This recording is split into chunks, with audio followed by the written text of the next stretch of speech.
Deux invités à un plateau, une règle du jeu, pas d'animateur. Ils sont tout seuls devant les caméras.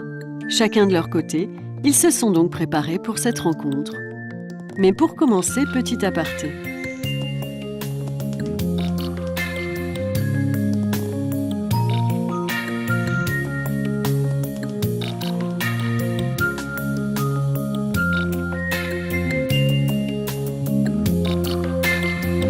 Première invitée, qui êtes-vous ?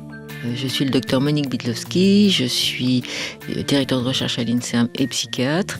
Et mon expertise, c'est le domaine de la psychopathologie périnatale des femmes et aussi de l'infertilité, en particulier féminine.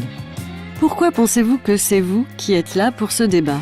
Parce que j'ai écrit plusieurs livres qui m'ont fait connaître dans la presse scientifique et dans le grand public, sur ces sujets-là précisément. Deuxième invité, même question, qui êtes-vous ? Je m'appelle Pierre Joannet, je suis médecin à l'hôpital Cochin et professeur à l'université René Descartes. Et je m'occupe de reproduction humaine, à la fois d'un point de vue clinique et d'un point de vue recherche. Et pourquoi précisément vous pour ce débat ? Ça, je me pose bien la question. Peut-être parce que je suis un médecin qui m'occupe d'aider les hommes et les femmes à devenir parents quand ils ne peuvent pas l'être tout seuls. Et que ça fait des années que je m'occupe de ces questions. Et que j'ai eu l'occasion de m'exprimer déjà là-dessus. Et donc peut-être que c'est pour ça qu'on s'est adressé à moi. À partir de maintenant, vous avez 30 minutes, avec vos montres en point de repère et une lumière rouge. Elle s'allumera si on a besoin de vous arrêter. Allez, c'est parti.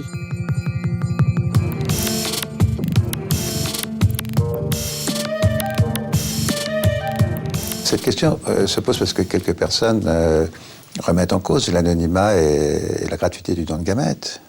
En fait, procréer avec l'aide d'un tiers, ça a toujours existé.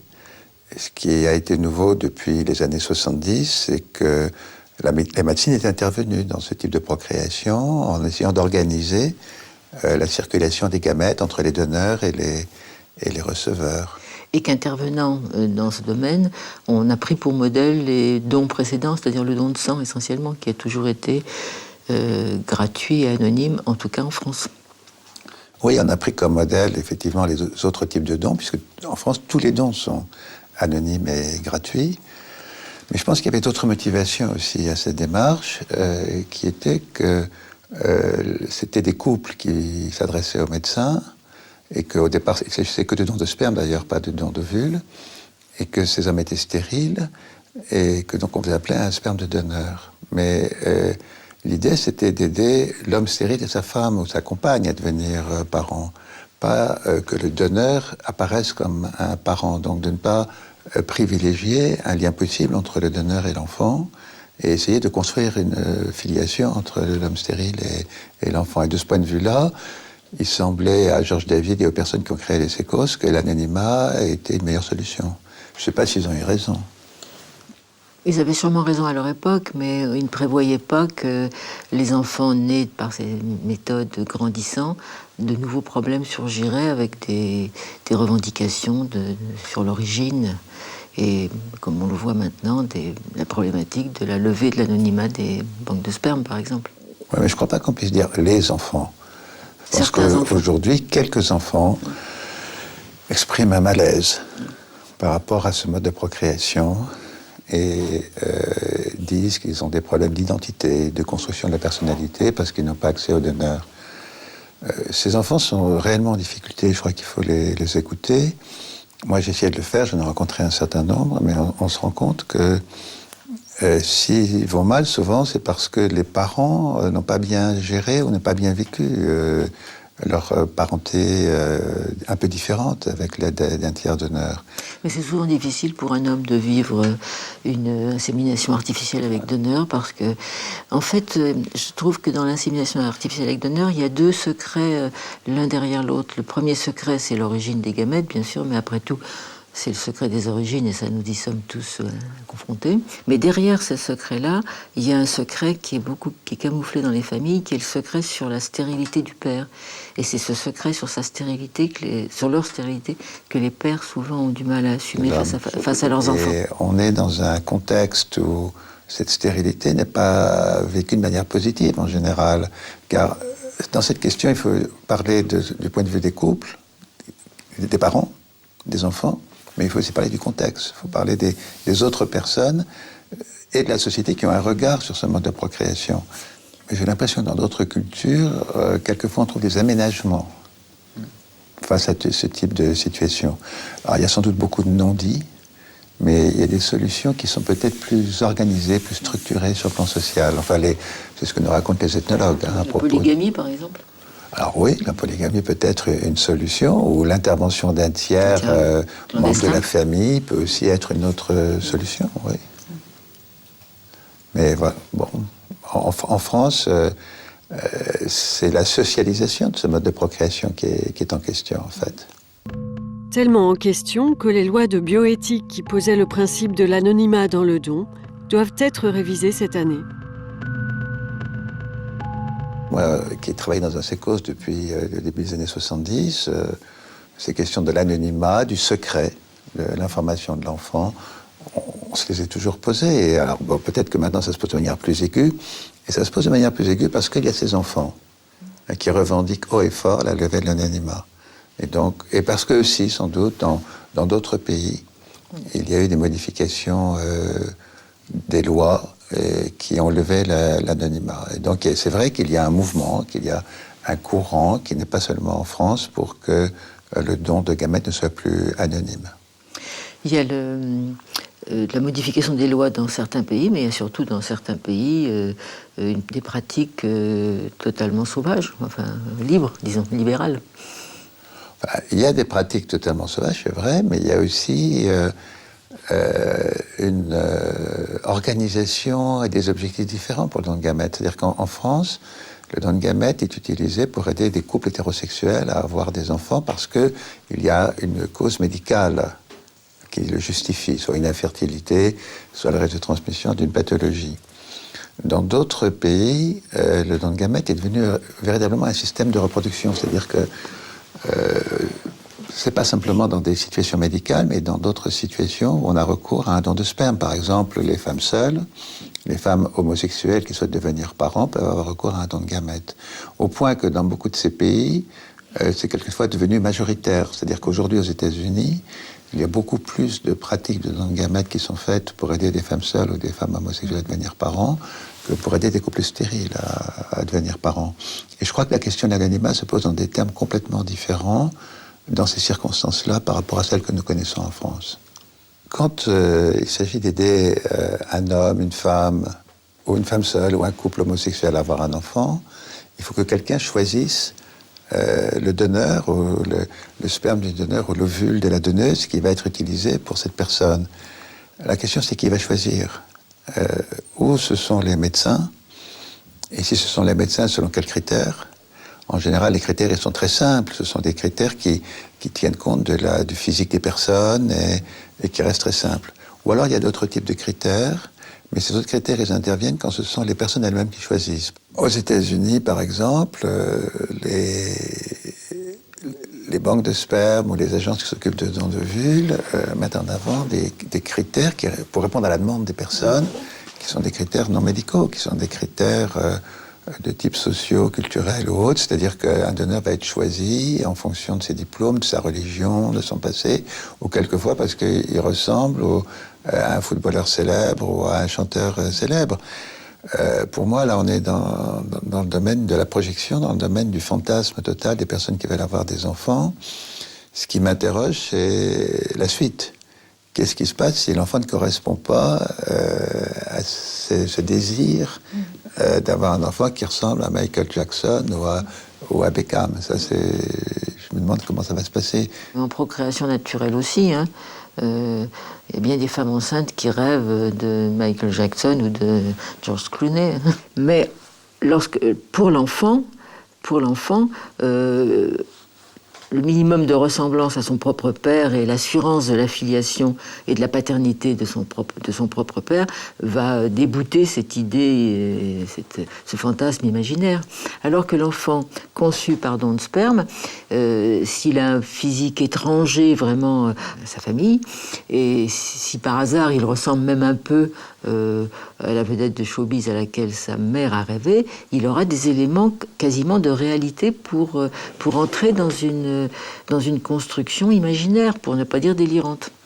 Une question qui me semble importante. Si on lève l'anonymat des donneurs, donc le donneur va s'introduire dans ce lien, ce système de lien, de relation qui s'établissent entre l'enfant, les adultes qui ont aidé à sa même procréation. à titre imaginaire.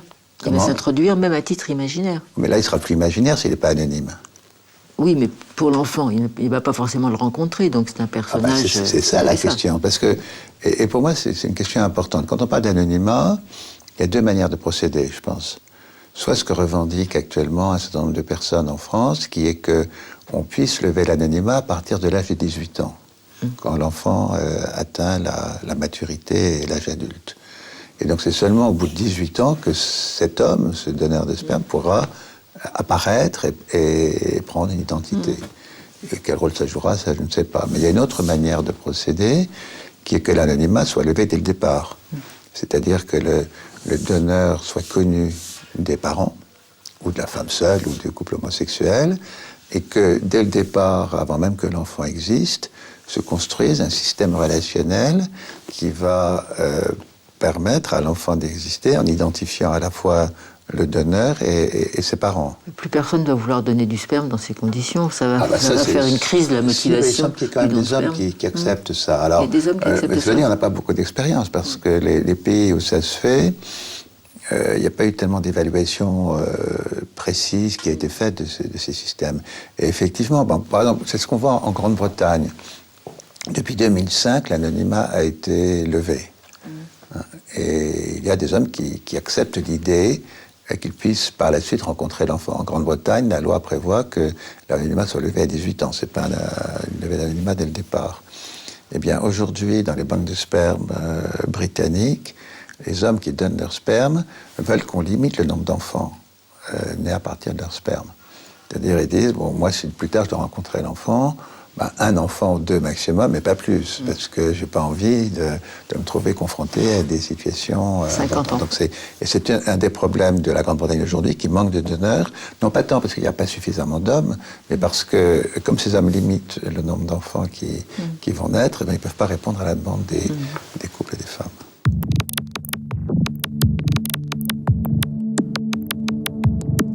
Alors, une mère porteuse, c'est une femme qui porte dans son utérus un enfant au bénéfice d'un couple commanditaire stérile. Deux possibilités.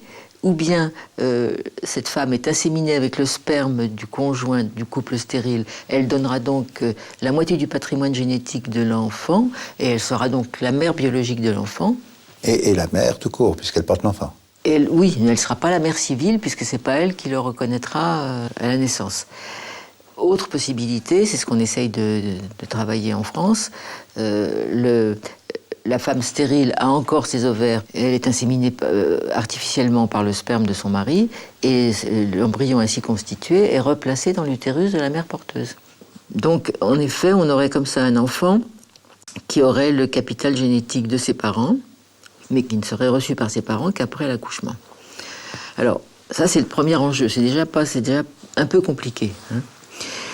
L'autre enjeu, et qui me paraît très important, c'est que c'est un enjeu quasiment néocolonialiste en plus, puisqu'il s'agit très souvent de femmes du tiers-monde.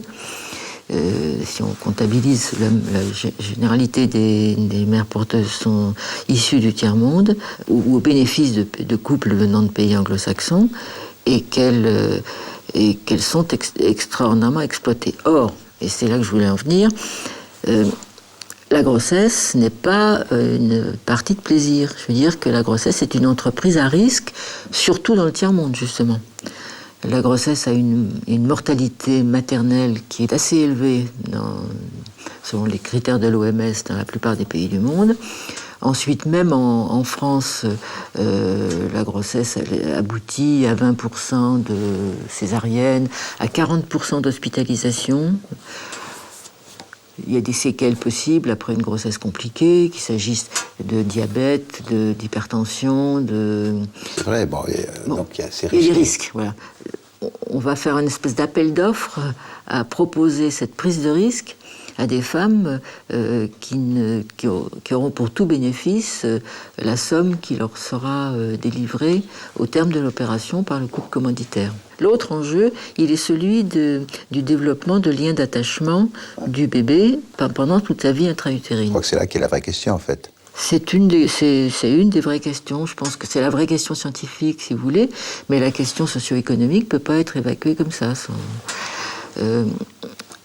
L'attachement, c'est un processus qui fait que par tous ces canaux sensoriels, un enfant, mais aussi un fœtus, c'est-à-dire à partir de la 24e semaine de gestation, se lie à sa mère par des échanges communicationnels qu'on commence à bien connaître, qui passent par l'ouïe, par l'olfaction. Il y a toute une intimité extrêmement vive entre le fœtus et sa mère avant la naissance, qui fait que lorsque la femme accouche, elle n'accouche pas d'un inconnu. Et surtout, l'enfant ne naît pas d'une mère inconnue. Il la connaît tout de suite, sa mère. Il la reconnaît par l'olfaction, par l'audition, etc. Alors, sur ce point, il y a eu un groupe de travail à l'Académie de médecine où on a discuté tout ça et on a auditionné des personnes sur ces questions. Et on nous a dit que quand on est dans ce cadre de gestation pour quelqu'un d'autre, on peut développer ce type de lien entre les futurs parents et l'enfant. C'est-à-dire qu'on recommande que les parents soient présents les futurs parents soient présents pendant la grossesse, qu'ils parlent à l'enfant, donc que Louis se développe, qu'il touche le ventre de la femme enceinte, et donc il y a une espèce de lien physique.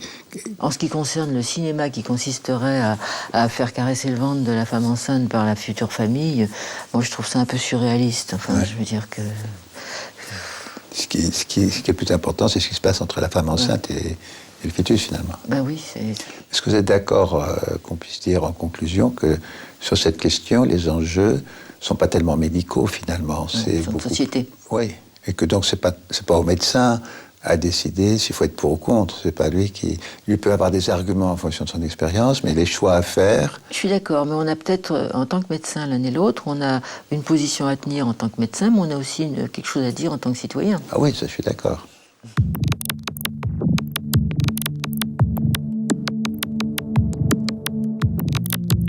Auparavant, il y avait deux types de filiation, la filiation naturelle et la filiation adoptive. Oui. Bon.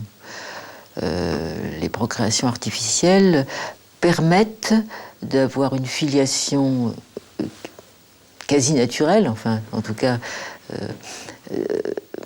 avec une rupture de la filiation biologique. Donc en fait, ça concerne surtout les procréations par don. Oui. Par don de sperme, par don d'ovule ou par accueil d'embryon. Oui. Parce que quand on fait une fécondation in vitro classique, avec les spermatozoïdes du futur père et les ovules de la future mère, là, c'est comme une filiation naturelle, on est d'accord là-dessus. C'est une filiation naturelle. Pas très naturelle, mais c'est comme une filiation. Si, c'est une filiation naturelle qui a été l'objet de soins médicaux particuliers. D'ailleurs, c'est souvent présenté comme ça aux enfants par les parents. On a été soigné parce qu'on n'arrivait pas à faire un enfant, on a eu des soins médicaux, mais ils ne parlent pas de filiation particulière. Hein. C'est peut-être pour ça que c'est si bien toléré, en fait. Et donc là, il n'y a pas d'ambiguïté sur le type de liens qui vont s'établir entre les enfants et les parents. Oui. Mais alors, est-ce que quand on procrée avec l'aide d'un tiers donneur, on passe automatiquement dans la filiation adoptive? J'ai lu un rapport récemment qui dit que finalement, il faudrait assimiler ce type de procréation par sperme de donneur ou par ovule d'une donneuse à une filiation adoptive. Au point d'ailleurs que certains préconisent que dans ce cas-là, ce soit aussi un juge qui autorise la procréation et qui donc, d'une certaine manière, reconnaisse cette filiation, comme c'est le cas dans la filiation adoptive. Moi, ça me gêne un peu, ça. Moi, ça me gêne beaucoup parce que c'est pas une filiation adoptive, puisque l'un des deux membres du couple, au moins, donne son patrimoine génétique. Donc, je trouve qu'il faut faire une troisième catégorie. Une troisième catégorie. Alors, en quoi ça consisterait, cette troisième catégorie? Est-ce qu'elle est possible? C'est une filiation, c'est une filiation à l'intérieur du couple avec des gamètes venant pour 50% d'un horizon différent. Oui, mais en termes de filiation, c'est-à-dire en termes de liens qui vont... Ce devrait être des liens entre qui et qui? Et comment ça va se construire? Comment ça va marcher? La filiation, elle s'articule sur trois... c'est une sorte de trépied. Il y a le biologique, le juridique et le narcissique. Je m'explique.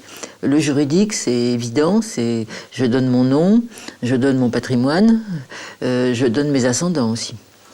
Le biologique, je donne mes gamètes, je donne mes ascendants aussi par mon patrimoine génétique. Le narcissique, c'est cet enfant, je le reconnais pour mien. Et à la limite, je prétends qu'il me ressemble, même si je suis seule à en être convaincue. C'est ça la filiation narcissique. Et cette filiation narcissique, elle est très importante en filiation adoptive. Parce qu'on peut reconnaître vraiment pour sien, de façon absolument généreuse et pleine, un enfant différent de soi. Mais quand vous parlez de filiation narcissique, vous dites, c'est... Je reconnais cet enfant comme mien. Donc c'est le parent, l'homme, la femme, qui va reconnaître cet enfant. C'est le narcissisme du père. Ça ne suffit pas. De la mère.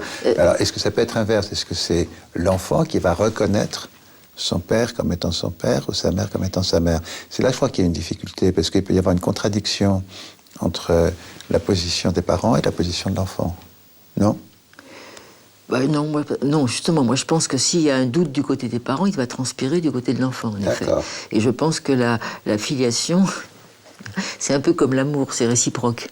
Quand on se sent reconnu, on se sent aimé, il y a une réciprocité qui s'instaure sans aucun doute.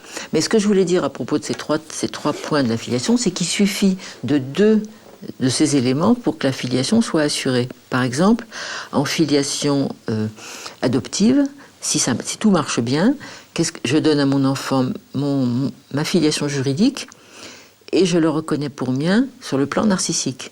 Oui, mais quand vous dites il suffit qu'il y ait deux dimensions de la filiation qui existent pour que ça marche, oui.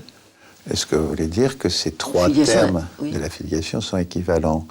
Moi, j'aurais tendance à penser, et pourtant je suis biologiste, et je suis très attaché à la dimension biologique des relations intergénérationnelles, mais j'ai tendance à penser que, en réalité, dans la vraie vie des couples, des personnes concernées, ces trois modes ne sont pas forcément équivalents pour que ça marche bien. C'est-à-dire que j'ai l'impression que le plus important, c'est ce désir dont on parlait tout à l'heure, c'est-à-dire cette filiation narcissique, ce désir de l'enfant et la construction qui va avec. C'est la dimension juridique qui est une forme de reconnaissance sociale de ce type de filiation. Et j'ai l'impression que la dimension biologique est moins essentielle. C'est-à-dire que, à la limite, vous dites on peut s'en passer d'un sur trois. On peut s'en passer. Je pense que celui dont on peut le mieux se passer, finalement, c'est la dimension biologique. Je ne sais pas si... Non? C'est peut-être parce que vous êtes biologiste que vous dénigrez votre... Non, ça n'est pas dénigrer, c'est de voir... Votre spécialité. Moi, je trouve que pour la plupart des gens, le biologique est très très important. Oui, et que le biologique souvent soutient le narcissique. Il y a quand même des gens qui disent qu'il n'y a qu'une sorte de filiation, qui est la filiation sociale. Que c'est celle qui compte. La filiation sociale, c'est la filiation juridique, en fait. Ouais. Oui, ça c'est le point de vue de la société, c'est pas le point de vue ni des parents ni de l'enfant. Oui, mais c'est un des éléments qui compte. Oui, mais chacun de ces trois éléments compte beaucoup, moi, je crois. Et ce qui est intéressant, c'est qu'on peut les dissocier. En filiation naturelle, quand tout va bien, qu'on a des enfants que l'on aime et dont on est aimé, on a les trois. On a le biologique, le juridique et le narcissique. Ça, c'est l'idéal. Mais justement, si on se met à dissocier les choses, et les procréations artificielles nous y encouragent, disons, nous le permettent, à ce moment-là, on peut dissocier et ne pas avoir le biologique, mais avoir le juridique et le narcissique, ou bien au contraire, n'avoir que le biologique et le narcissique, et ne pas avoir le juridique. L'enfant ne sera pas reconnu, mais il peut quand même exister dans le cœur et dans les gamètes, la transmission patrimoniale génétique de ses parents. Voilà.